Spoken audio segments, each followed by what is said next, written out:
국회 본회의에 계류된 법안은 총 131개로 행정안전부 장관에 내정된 전해철 정보위원장 사임건을 제외하면 130개입니다.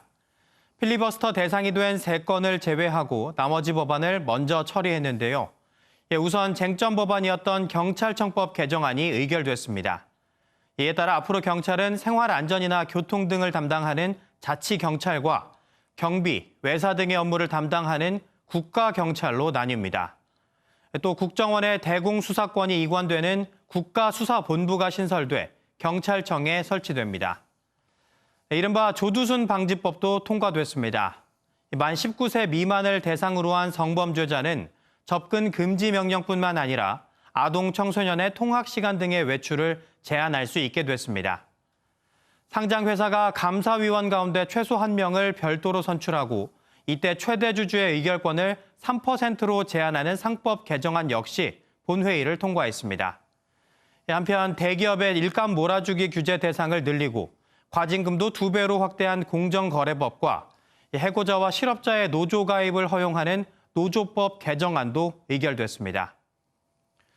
어제 국회 본회의에서는 이른바 공정경제 3법이 모두 통과됐습니다. 그런데 정작 문재인 대통령의 공약이었던 공정거래위원회의 전속 고발권은 유지돼 정치권 후폭풍이 만만치 않습니다. 김순철 기자입니다.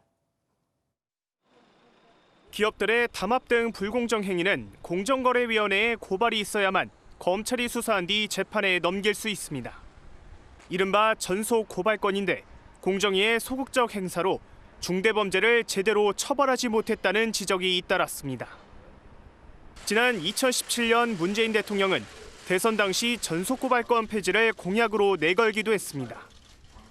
그제만 해도 더불어민주당은 대선 공약을 지키려는 모양새였습니다. 국회 정무위 안건조정위에서 정의당 의원들과 함께 폐지안에 찬성한 건데 어제 새벽에 열린 전체 회의에서는 유지로 입장이 180도 바뀌었습니다. 검찰이 힘을 키울 수 있다는 당내 우려가 반영된 겁니다.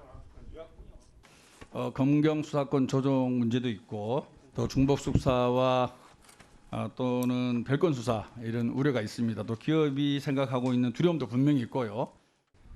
하지만 어제 본회의 직전에 열린 의원총회에서는 우리가 이러려고 법안을 단독 처리하느냐며 지도부에 대한 성토가 잇따랐던 것으로 전해졌습니다.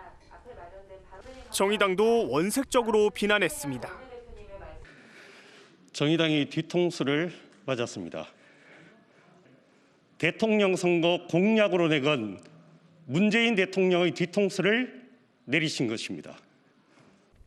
결국 해당 내용이 담긴 공정거래법 개정안은 통과됐지만 10여 명의 민주당 의원들은 기권하거나 반대표를 던졌습니다.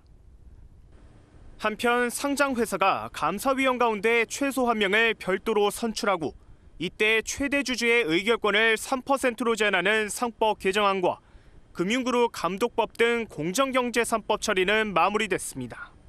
MBN 뉴스 김순철입니다.